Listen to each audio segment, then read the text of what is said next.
My husband and his ex have a 12-year-old son together, but they broke up 7 years ago. Their breakup was not awful at all, and they had a mutual agreement that the ex takes the son while my husband pays health insurance and child support. They have it documented, but they never took it to court. It was a private agreement kind of thing, and they both stuck to their words, so they preferred no court. When my husband told me this, I had no problem. We've been married for 5 years now. Now his son started living with us last year. To my knowledge, the non-custodial parent pays the custodial parent. But I never asked my husband throughout this year what are the new arrangements of child support money. Is his ex paying him or not? Because my husband is well off, he can raise his kid without child support money. So I just assumed that he stopped paying her, but he's not getting child support money from her. However, last week we were talking, and he mentioned something like sending child support. I told him, what is he sending child support for? He said his ex, per their agreement. I asked him if he has been doing that for the past year since his son moved in, and he said yes. I asked him why is he sending child support money to a woman who isn't supporting a child. He said, and I quote, "Well, she needs money for her vacation and stuff." I was like, what? You're spending money on another woman's luxury? His answers were basically why not, and that we are living well, even if he sends those monies. My issue isn't the money per se, as we are living well. In my eyes, my husband is spending money on another woman and putting the child support stamp on it to keep me quiet. The money he is spending isn't going to any child. It's going to her vacation, her clothes, her luxury. Correct me if I'm wrong, but what married man becomes a sugar daddy to another woman? We've been fighting about it the whole week because he's trying to convince me that this is all normal and not cheating, and he has no ties with her. I don't know what to think of this. Not the a-hole. If it was agreed to as alimony, then it would make sense for him to continue sending money. However, you're right. He's not supporting a child. Has he had a discussion with his ex in regards to reassessing the finances, since the child is living with him now? They need to reevaluate. Not the a-hole. I agree that your husband should not be paying child support to an ex who is not actually supporting a child. Doesn't matter if he can afford it. Their original agreement is no longer in effect since your husband has custody now. This situation stinks. Child support is meant to actually support a child, not fund vacation plans for an ex. You've got every right to question why your husband thinks this is acceptable. If the dynamic has changed and his son lives with you both, the financial arrangements shouldn't stay stagnant. Have a firm conversation about this. It's essential for trust in your marriage. Anything less than transparency can lead to resentment and bigger issues down the line. Update. After our heated argument last week, I couldn't let it go. Something just didn't sit right with me. The fact that he was sending money to his ex for her vacations and stuff felt off, and his dismissive attitude only made it worse. I decided to dig a little deeper. I know some might say this was a breach of trust, but at this point, my instincts were screaming at me that something was seriously wrong. I started by checking our shared bank account statements more closely. It turns out he had been transferring money to her quite regularly, even more than what he claimed was child support. The amounts varied, but sometimes it was way more than what we had agreed upon for child support. This made me even more suspicious.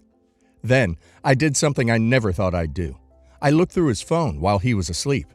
I know, but I had to. What I found broke me. There were text messages between him and his ex that weren't just about our stepson. They were intimate.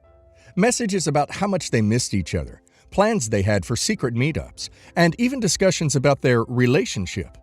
It was clear as day. They were back together, and I had been completely blindsided. When I confronted him with the evidence, he didn't even try to deny it. He just looked at me, defeated, and said, "I didn't mean for it to happen." He claimed it started as a few innocent meetups for the sake of their son, but it rekindled old feelings. He apologized, but I could see there was no remorse in his eyes, just the regret of getting caught. I packed a bag and left that night. I'm staying with a friend right now, trying to sort out my emotions. We've only been married for 5 years, but this betrayal cuts so deep. I've already contacted a lawyer to start the divorce process. There's no coming back from this for me. I thought we were building a life together, but clearly, I was the only one invested in our marriage. As for our stepson, my heart breaks for him. I've grown to love him like my own, and I don't want him to feel like he's losing another parent. I'm still figuring out how to navigate that relationship moving forward, but I'm going to try my best to be there for him if he wants me to be. Just after Christmas, my 38 male cousin, 44 male, was diagnosed with terminal cancer. Back then, he had 12 months to live, and now it's just over 10. He's been in care for the past few weeks because he's incredibly ill. Every day, members of our family and his friends have been visiting him. His dad, 71 male, visited him in the hospital every day except one day. 2 or 3 weeks ago, he didn't visit his son because he took part in a fishing competition. He entered the competition a while beforehand, before he even knew his son was terminally ill. Everyone knew about the fishing competition, but no one was happy about it. However, his son's wife, 41 female, was incredibly furious. The day after the fishing competition, his wife turned up at his house and started to yell at him. Many swear words were traded. Some of the things she called him included ducking selfish jerk, ducking old piece of crap, and brainless ducking idiot. She banned him from seeing his own son. He said that she can't do that, but she said she has every single right to do so. She also called him a scumbag. Eventually, she managed to turn everyone in our family against him. This includes her children, his other children, his brothers, his cousins, his nieces and nephews, and his only living aunt. I'm the only one in the family that is actually talking to him. He said to me that it's nice that someone in the family actually supports him. He's in bits, and no one cares apart from me and his girlfriend, 57 female. He's now worried that he will be banned from seeing his son for the final time, and being banned from his funeral. Everyone in the family is discussing whether he should be banned from the funeral or not, and some people believe that he should. I think that this whole situation has blown out of proportion. Do you think it has? Your family sounds awful. The dude is grieving his son's impending death. Let him fish one day. What in the actual ducking duck? Grief can make people lash out in crazy ways, but I'm appalled that your cousin's wife has focused her anger and grief into turning the family against your uncle. He'd been visiting his dying son every single day but one. He needed a break. It is devastating and traumatic to be losing someone a little more every day, and it's important to maintain your own emotional and mental health as much as is possible. He'd planned this day of fishing before his son was even diagnosed. Let him have that day of normalcy. It breaks my heart that everyone else is treating him so callously. Please, don't let your horrible family bully you into siding with them. Your uncle needs someone on his team. Background. So, I met my ex, Raj, during the beginning of my senior year of undergrad. I went to a fairly diverse university, and we met at a party. We hit it off right away, which was surprising. You see, Raj is Indian, and I am black. While that may not seem like a big deal to some, as I continue, you'll see why it is. Anyways, at my university, the Indian students tend to click up and keep to themselves. No biggie, I get it. It's a cultural thing, and they have a lot in common with each other. That's why I was surprised when he approached me. I thought he was cute, so I talked to him. At the end of the night, he asked me for my number. I gave it to him, and he texted me that same night. The next day, we went on an official date, and had been practically inseparable ever since. As we got to know each other, I learned that he was first-generation Indian American and is the firstborn son. When he told me that, I didn't really take it beyond face value. I relayed that I'm the last-born daughter of Black Americans that have been here for generations, and we moved on. We had been dating for around 3 months before I realized I was in love. He was smart, sweet, funny, and would truly do anything for anyone. Except me, apparently. At the 7 or 8 month mark, I thought it was time to meet each other's families. It was clear that we were serious about each other and graduation would be coming up soon. My parents live out of state, as did his, but both would be flying in for graduation, so I thought it would be a perfect opportunity. I had already told them about Raj, and they had talked to him briefly on Skype a couple of times. I had only ever seen pictures of his family, however. He spoke about them relatively frequently, and would say little things like, "My mom is going to love you," or "My sister likes X as well. You guys will probably get along." I had just assumed they knew about me and were fine with our relationship. I didn't think there was a reason they wouldn't be. Moving along, graduation comes up, and the week or so before, we get into a big fight about where our relationship was going after graduation, and he broke up with me. The plan was, we were going to be moving in together in the city we went to college in, but he wasn't sure anymore because he hadn't gotten a job offer yet. This was after we already went apartment hunting and signed a lease for one I couldn't afford by myself. He didn't think I was being sympathetic or something like that, and ended the relationship. Looking back now, he picked the fight as an excuse. Of course, I was devastated. But my family came, and the high of getting my degree put a band-aid on things for a while. Like any girl fresh from a breakup with someone they still love, I stalked his social media. His family indeed came to town, and they were all smiles in the pictures. We were in different schools within our huge university, so the odds of seeing him or his family during graduation was slim, so I didn't get my hopes up for accidentally bumping into them. I saw from his social media that after grad, he went to India for a couple weeks, and he looked like he was having the time of his life. Anyways, I moved into the apartment we picked out since it was going to be hard to break the lease. Thankfully, my dad picked up some of the slack with the rent. It was a one-bedroom, which is why I couldn't get a roommate, and began my career. A little over a month after graduation, I get a knock on my door. It's Raj. He's holding flowers, looking apologetic and cute and like a fool. I let him in. He explains that he was stressed about being an adult and just wanted to be able to pull his weight in the relationship. He didn't want me to be paying the majority of the rent while he worked a minimum wage job, hoping to get an offer in his chosen field. That made sense to me. While I wouldn't call him misogynistic, being the head of the household was definitely important to him. I forgave him and we got back together. While he was away, he got a job offer and was making more than enough to be an equal partner and above that. We were very happy, but I still had yet to meet his family. He had met mine during the Thanksgiving holiday, and I mentioned going to his for Christmas, but we ended up spending it separately. Time went on and I stopped pushing, but would still bring it up occasionally. And then I got pregnant a little more than 2 years into our relationship. He was excited. I was excited. We were excited. Marriage became more than just an idea, and we were talking about tying the knot after the baby was born. With a child on the way, family became even more important to me. I pushed harder than ever to meet his. I was always met with an excuse. They were out of the country. His mom was sick. We couldn't afford the airfare. There was already family visiting them and he didn't want to bombard me, etc., etc., etc. The 9 months flew by and I gave birth to a healthy baby boy. My family was there. His wasn't. Not even a gift, card, or call. I remember asking if they even knew I was pregnant, and he just dismissed the question. 6 months after giving birth, I gave Raj an ultimatum. You set up a meeting with your family, or I'm contacting them. I had never done it before because I didn't feel like I should be the one to make that step, but I had had enough. I'm the mother of their grandson, nephew, and he deserves to know that side of himself and learn about his culture. Finally, he gave in. Turns out, he was lying about where they lived and were actually a couple of hours away. I was beyond pissed. On the way there, he tried to explain that he kept me away for my own sake, but I wasn't hearing it at the time.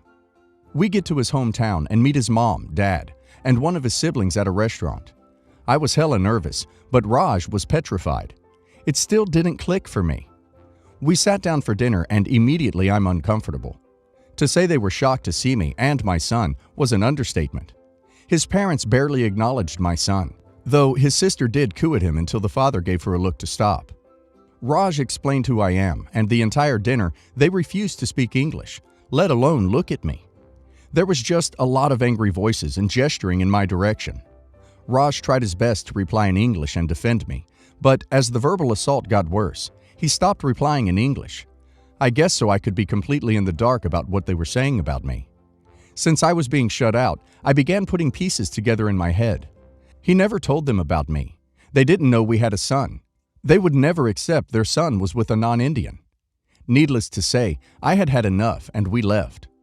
On the car ride home, he was extremely apologetic, told me he loved me, that he would cut them off if I wanted, and that he knew they would react that way and that's why he didn't introduce us. I asked a few questions, including how did he keep me a secret for so long? He said he had a separate social media and would overall just lie whenever they asked if he was in a relationship. He broke up with me on purpose during graduation to keep me from meeting them. On his trip to India, he was supposed to be meeting a girl he was to marry, but didn't go through with it because he loved me. I was pissed, of course, but I got it.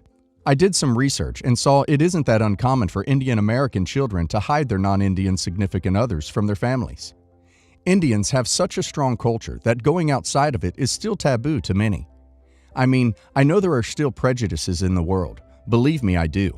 But I thought if they got to know me and their grandchild, it would be okay. I didn't break up with him, nor did I demand he cut his family off. They cut him off, though.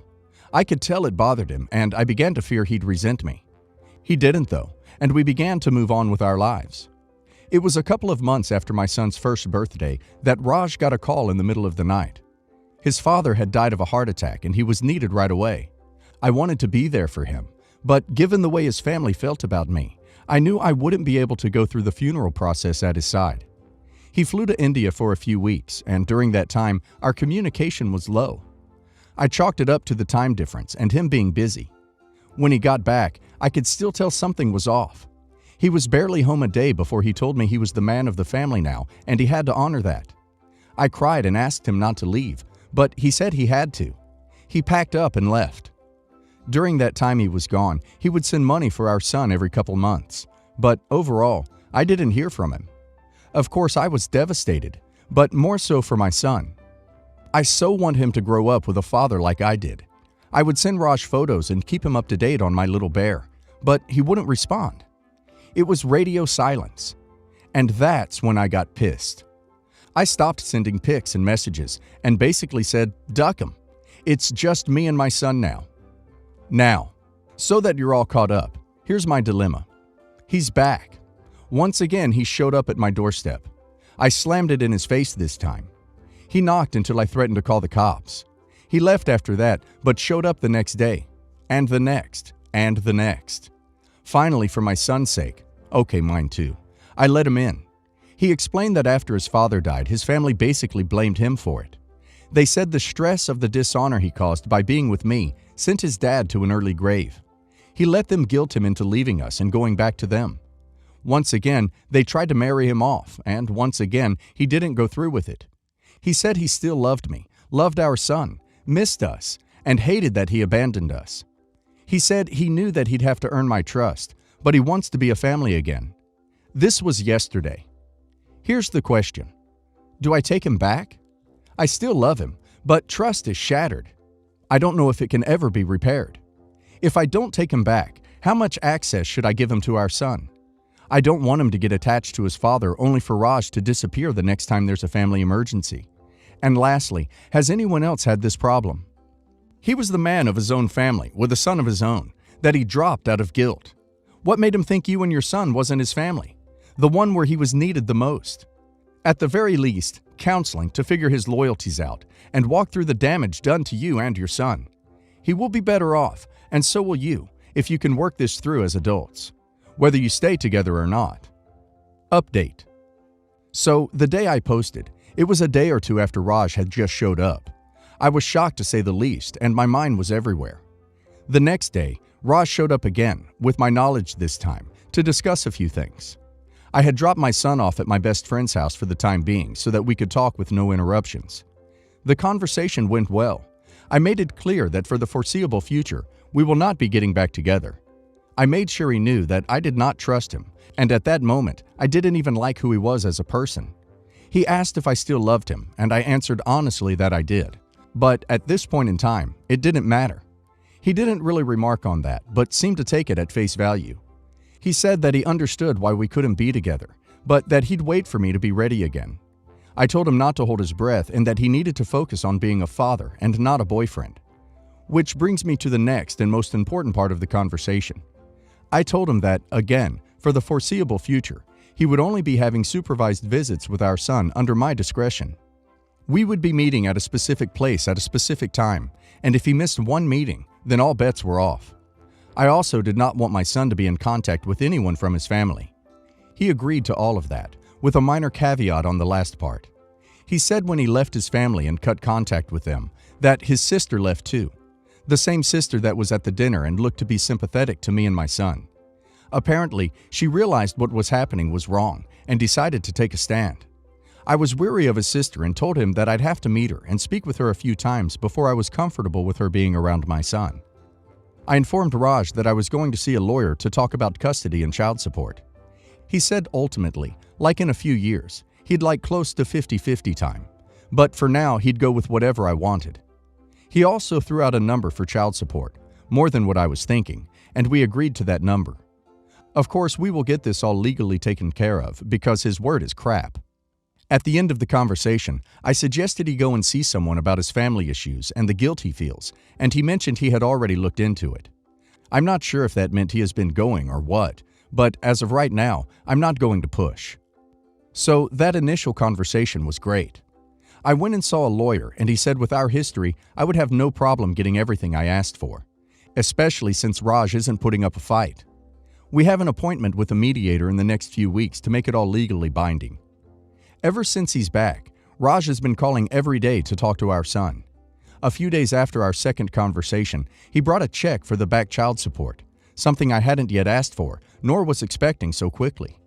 He has been showing up for all of our meetups, early at that, and spends the entire time with our son and not trying to get back with me. That was something I was worried about, but he's been trying to prove he can be a father. Before he left, I would have said he was an excellent, hands-on dad, and it looks like that guy is coming back. But again, it's only been like 3 weeks. I'll be more confident once he's been consistent for 6 months, a year, 2 years. Yesterday, I met with him and his sister without my son, and she seems like a nice person. She was really apologetic and even cried. Apparently, on top of thinking it was wrong the way his parents acted, she's a lesbian and her orientation is frowned upon by their mother. As an aside, I don't want anyone to think that all Indian people are homophobes, especially since a lot of people of the same or similar culture were commenting on my last post, saying they'd experienced something similar. But Raj's family are some seriously judgmental people. Together, they tried to show me proof that they had cut off their family. They showed me unanswered text messages, played me angry voicemails that weren't in English, and they sounded mad, and Raj translated. He showed me an email that his mother sent that was in English, basically telling him that if he came back now and married the girl they had lined up for him, all would be forgiven. But if he didn't, he was disowned and they would never talk to him again. His reply to that was that he was with his family and that he was not going to leave us again. It seemed to be legit, but I'm skeptical. Nothing but time will fix that. So there you have it. Raj is being a father, and we are not getting back together anytime soon, if at all, and he has cut off his family for good, hopefully. I know many said that I shouldn't have even given him another chance to be in our son's life, but making that decision would not have been fair to my son. Raj knows this is his last chance and that he better not duck up.